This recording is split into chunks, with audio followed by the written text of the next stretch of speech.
We make confections, we make candy. Of course, it tastes good. It's a super fun thing to be involved with. Going from 6 people to 650 people, like, it's such a feeling of accomplishment, and I'm so proud of this team.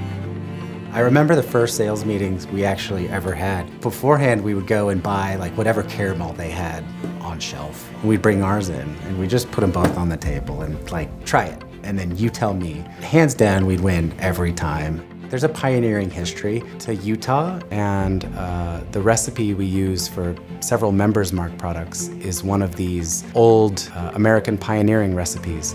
It's batched, cooked with the real ingredients. So the recipe is a century old at this point. Funny to think about innovation and confection, right? That's such an old kind of traditional thing to be manufacturing.